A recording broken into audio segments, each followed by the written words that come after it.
I posted this last night, but it was kind of an odd, quiet time. My previous effort posts have gotten better traction in the day, so I cleaned it up and will try again once more. I'd love some input. I attended a funeral in a very small town. The next day, I bumped into the guy who had conducted the service. We ended up talking for almost 2 hours, since he had said something during the service which had piqued my interest. Think 3 below. He's a small town guy. Old man, 80 plus, the pastor of the only church in the town, a town of around 300 people. By his estimation, he's put 450 to 500 people in the ground over a 50-year career, and had sat with about 150 to 200 of them as they had passed. He told me a couple of things that I thought were interesting, and so I thought to share them here to see if anyone had genuine input. First thing, he said that when he sat with people as they died, he could often tell the exact moment the spirit left the body, and it didn't always correspond to the signs of physical death, aka they may still be breathing, or faintly moving, rattling, etc. This makes sense to me, also from reading that clairvoyant book on Gutenberg which talks about the 2 hidden, non-paranormal senses that humans possess. One which is the ability to sense the presence of others in a space or area without physically seeing or hearing them, including the ability to sense a person who has just left a room even several minutes later. And this makes sense medically as well, given that movement in the body continues long after brain death in many cases. Although he did go on to say that he could sometimes see the souls leave the body, in a lightness around the eyes and face that dissipated upwards. This last part I thought may have been an embellishment for the benefit of the local rubes, but overall, this section resonated as true and reasonable. Second thing, he said he had 2 visions of deaths at which he was not physically present, but that he saw the moment of death just as it had occurred, and both times were somewhat unusual traumatic events. One was a gentleman who was pulled through an intersection on a motorcycle and had been struck by a van and killed. The preacher said he'd seen a vision of the exact moment the man had flown through the air and been struck in the right shoulder by the panel piece that extends between 2 windows in a van. This had killed him instantly and broken his neck, and he said he had seen his body flying forward through the air and his spirit going upwards. This was apparently confirmed in the hospital, where it was shown that the man had suffered massive trauma to the right shoulder and broken his neck.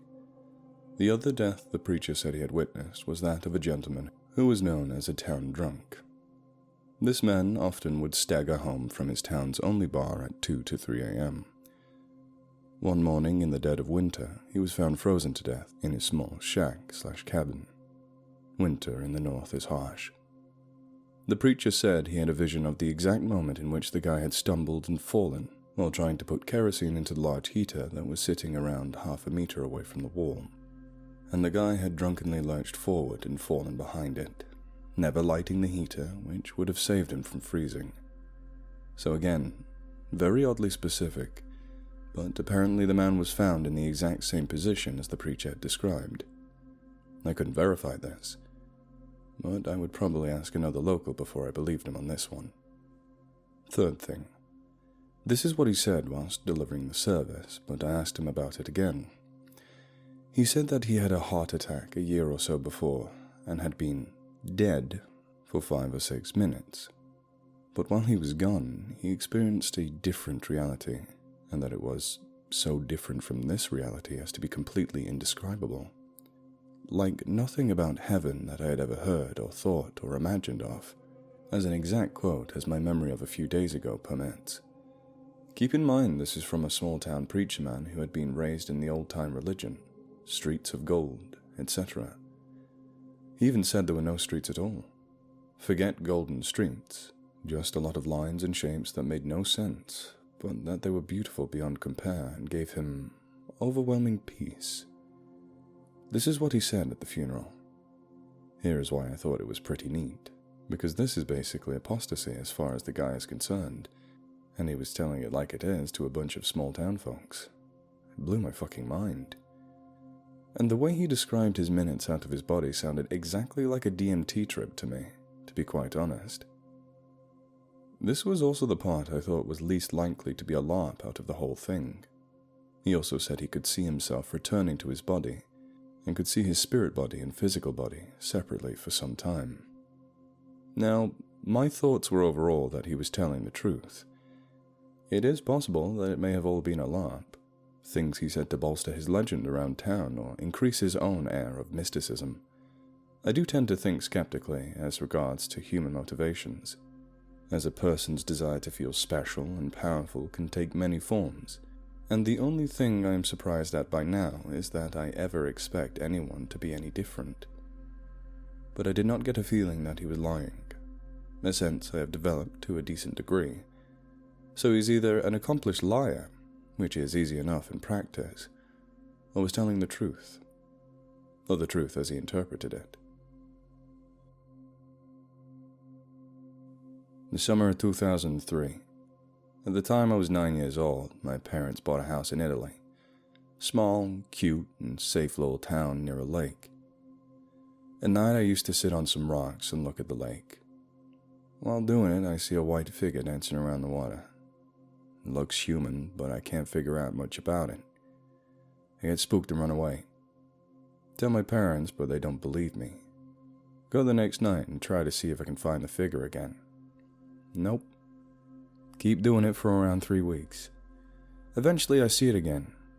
This time it's swimming. Get closer and try to speak with it. Looks at me and just stares. Fades away. Continue doing the same thing as I did before for a few days. While looking at the lake, I feel something touching me. Behind me it's the white figure. It's around 2 meters tall, unisex and glowing. No eyes, no features. I'm spooked as fuck, but somehow feel that it won't hurt me. Sit back on the rock and it sits right next to me. It does nothing but look at the lake and at me. Eventually I start talking about things whilst it looks at me. Does not say a word or do anything but listens to me. Eventually I leave as I was getting tired. It just keeps looking at me whilst I depart. The next night the same thing happens. I just talk to it. Do this for around 2 months. Eventually I have to leave town. The last night in town I tell her that I must leave and that I hope to see it again someday. It gets up and starts to dance on the water again. It keeps dancing until it fades away. I say goodbye to it, and I can feel the sadness, but also gratitude coming from it. Going back home, I meet with an old lady. She tells me that it was nice what I did, talking to it. I'm surprised, and I ask her about what she means. She told me that she can also see it, and that she saw me every night talking to it. She believes that it's a benevolent spirit that is just watching and mimicking people. It saw people dance and started to dance. Saw people swim and it started to swim, etc. Returned after a year, but I did not encounter it again. I'm glad I was able to meet it, whatever it was.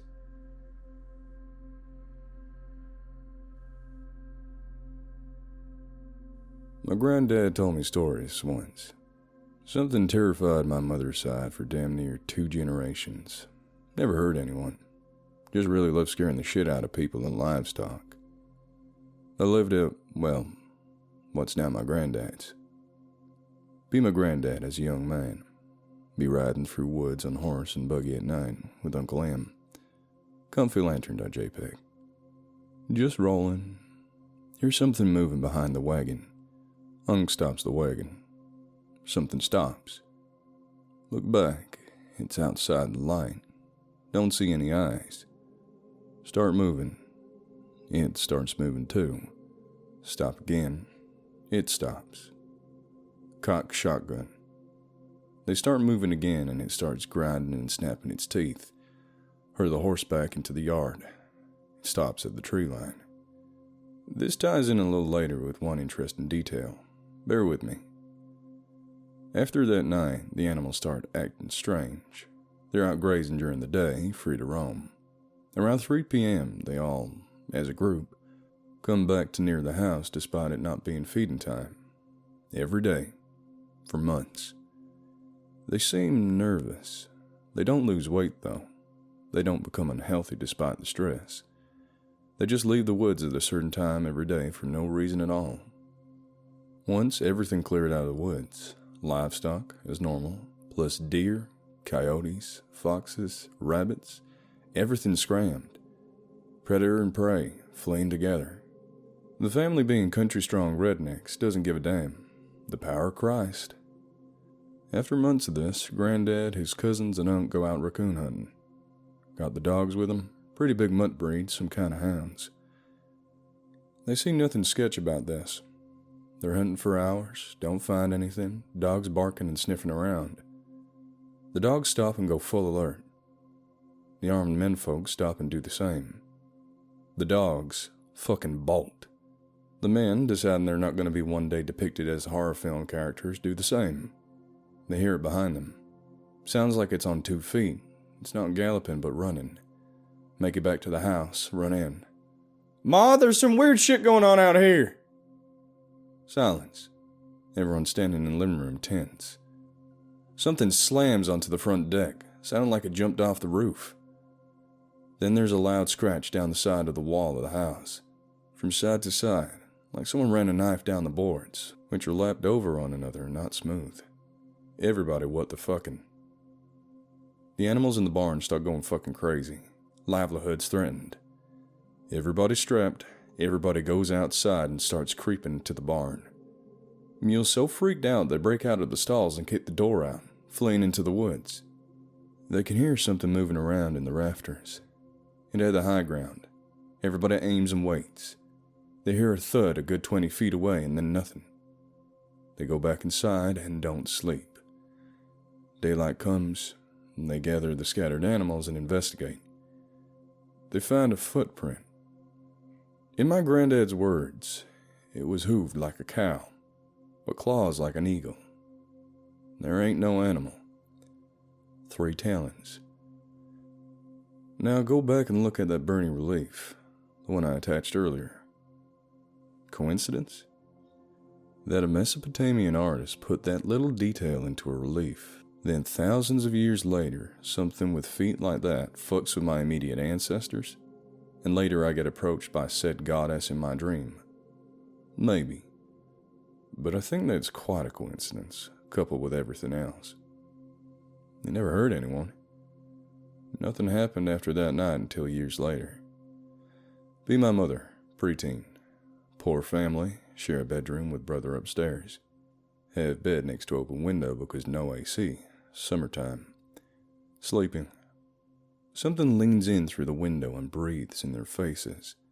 Screams and run downstairs like life depends on it. Be grandmother, 5 minutes before this.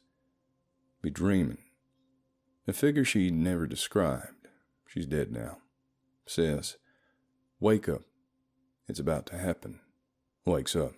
Grabs and holds the screaming kids when they're about to make it to her. Other little stuff around that time.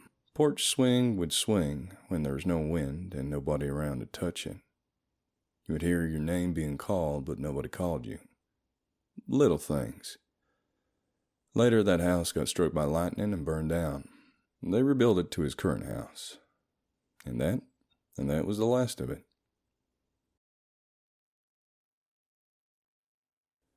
Hey, X, want to hear a fucked up story?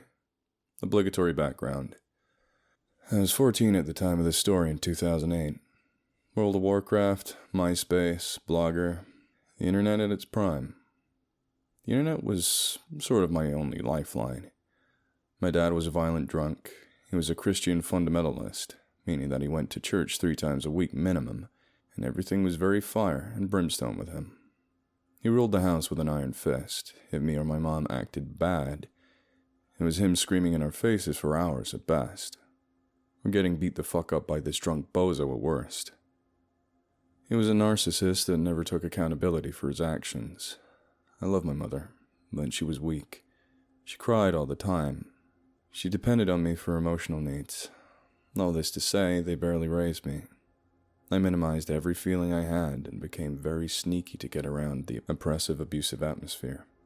I was desperate for something that would make me feel like a real person. We lived in a 1-bedroom apartment. What the fuck, right? It was a really hard age to have no privacy. I had no privacy. No internet, no cable, No books where I might accidentally catch a glimpse of a nipple. Nothing. They believed in a whole lot of sins that would apparently not happen to me if I had no room or privacy to do anything. They were very restrictive about media in that way. Music and books, and certainly movies. The good news is that our apartment was directly over a cafe that had a few desktop computers that were available for use. I spent a lot of time down there doing school projects. Really, I was just playing World of Warcraft, which had just released a new expansion pack, which was fucking sweet. I'm working on a cool custom layout for my MySpace profile, or commenting on a cute girl's pictures on MySpace or Blogger or wherever I could find them. It was my escape.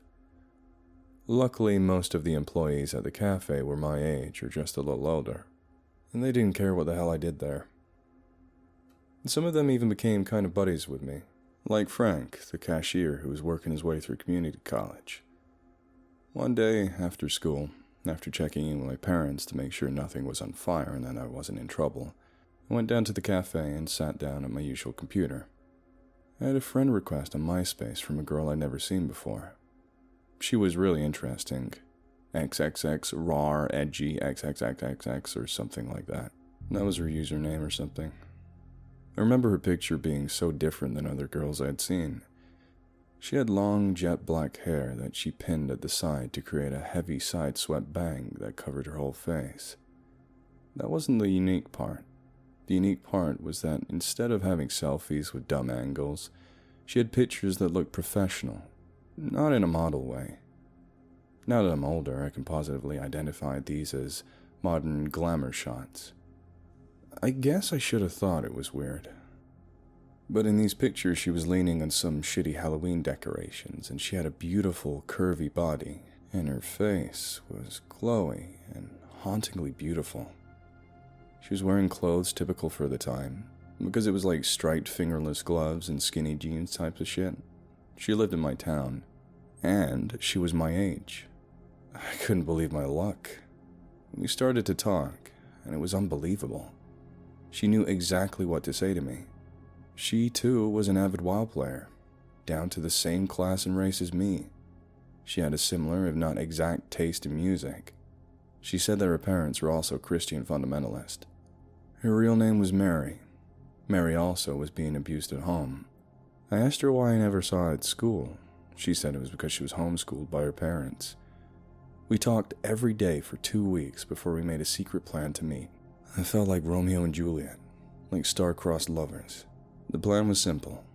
We'd wait until Sunday after church, and I would ask my parents if I could go to the cafe to work on a project for Monday, and she would tell her parents that she was going to meet with her Girl Scout troop, and then we could go meet at the cafe. It was time to meet Mary. I waited. An hour went by. My heart started to break. I knew I'd have to go home in 30 or 45 minutes tops. That's when Mary walked in. She looked different than I thought. It's hard to explain.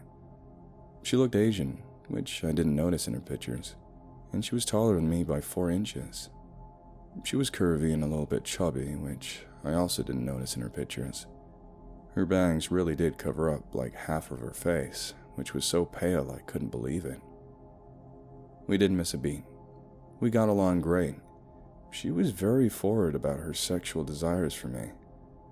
I had a huge pubescent boner for her, in my pants and my heart. She was my first love. She was beautiful. We hung out for 30 minutes before I had to go.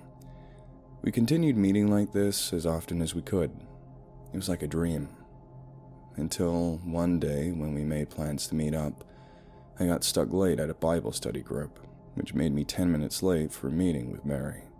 I ran straight from Bible study and took back streets to cut down on some time. 2 blocks away, I saw a black Oldsmobile pull over and park, and I saw Mary get out. I did a double take. It was her. I stopped and started to watch her walk up. I called out her name. When she saw me, she instantly started to cry and say she was sorry. She tried to go back to her car, but I put myself in her way and asked her what the fuck. Mary sobbed and broke down in my arms. She told me that she'd been lying to me. She was actually 17, not 14, and she had her driver's license. I comforted her, and we sat in the car together for a while. I won't go into detail, but I had my first sexual encounter that day. Mary made me, really happy, I'll say. The next week, we had the same plan, except we'd just meet in her car instead. And we fooled around. This time was the first time I saw a naked woman. She had a harsh scar around her fupa area. When she saw me notice it, she covered it up, cried and said it was a result of abuse. She would never let me touch her. She was always just very giving with me. After that, we just semi-cuddled with the seats reclined, and we had a deep conversation. I told her about how my dad, how I didn't have any privacy, how my parents controlled me. We cried together, and then she said in a voice cold as ice, "We should kill your parents." Mary was always intense. She said some really intense things to me about how our love was like sun and that kind of bullshit. But even for Mary, that was really extreme. My mind raced. She kept talking about how she could help me kill them. She could bring me what I needed to make sure they were dead. It would look like a murder-suicide. If my parents were gone, we could keep each other safe and would run away together. I felt sick. I got myself together and sat up. When I realized it was also at least an hour later than I told my parents I'd be home, I started to panic, and I told Mary I had to go. She started to cry, but I got out of her car and ran back to my house. My dad had already been down to the cafe and found out that I wasn't there. He was pissed. When I got home, my dad was lost in a rage. I got beat that night, and it only got worse when my parents saw the hickey on my neck. It stung, you know? When you're a kid and something like that happens, all you think is, please stop. I don't want to make it about that. I just want you to know how in trouble I was. No more cafe. My social life, already non-existent, was even less than it was before. Same with my privacy. I wasn't able to go anywhere without one of my parents. For a long time. For like over a year. By the time I got back on MySpace again, Mary's profile was gone. It was like she never existed. Frank didn't talk to me anymore when I was finally allowed back into the cafe again. He dodged all my questions about Mary. Frank didn't like me anymore. I moved out when I was 18 and years went by. I forgot about Mary in a sense. I stopped talking to my parents. It was painful. Then COVID hit. My dad is disabled and my mother's job laid her off. They still live in the apartment, and since they are such long-term tenants, their landlord worked something out with them. My mother reached out to me 2 months ago and asked to help me pay off a lump sum, in turn to be forgiven for the rest of the balance. I agreed, and my mother said that she'd get in touch with the landlord and then let me know where to make the payment. The next day I was told to meet the landlord in the cafe downstairs. I got there and was annoyed that the landlord wasn't there on time. I was on edge even being there. It brought back a lot of memories, although it was completely remodeled inside to a shitty coffee chain. That's when the landlord walked in. She was the same height as me. She had jet black hair. She was Asian. She was chubby, curvy. She was at least 40. When she looked at me, I almost shit my pants. It was Mary. It was definitely Mary. Mary? No, my name's Kim. Nice to meet you, Anon. I was so flustered. She knew my name. I gave her the envelope and she wrote me a receipt on one of those receipt books. I stared at her while she filled out the details, and almost exactly in tune with me, she broke into a sweat. She gave me a copy and rushed out of the cafe. I watched her get into a black Oldsmobile and drive away. The same Oldsmobile she drove 13 years earlier. The same Oldsmobile where my unit made its way into a vessel for the first time. I found out that my parents didn't tell Kim my name in the text between the two of them. She called me her son and not by name. I'm not sure if Mom told her my name earlier when I lived there years ago, or if maybe I was mentioned before. It doesn't matter. The truth is obvious and painful. The woman probably looked at the history on the computer I used. From there, she created that MySpace. She looked young for her age. Maybe she went shopping and changed her hair. The glamour shots were what she thought was cool because she was fucking old. Once we were MySpace friends, she saw my favorite bands and interests. It was easy for her to figure out what I was into and just mirror it back to me. As my parents' landlord, she probably knew they had problems, and she mirrored that to me, too. She did the classic trademark of liars. Let me catch her in the smallest lie and admit to it to satisfy my, this person is lying feeling, without actually stopping her lying. The first time I saw a C-section scar, I screamed internally. She didn't have a horrific scar from childhood abuse. She had a fucking C-section. That's why she never let me explore her. She just looked young in the face. Even last I saw her, she still looked young for 40, which makes me feel sick thinking she could actually be older than 40 now. I never felt like Mary harmed me at all until I met her again. I hope I never see her again in my life. And that's the story of how my landlord groomed me through the internet to prey on me in her shitty old car, which she maybe taunted me with 13 years later when I realized she was actually a predator who was dramatically older than she told me she was. The thing that haunts me is the last time I saw her way back when. If I said yes, I want you to help me kill my parents, what the fuck would have happened? I feel like she would have kept me in a basement forever, or just let me go down for the murders so that I didn't get her in trouble. There are monsters out there, sometimes more human than you expect, and way closer than you think.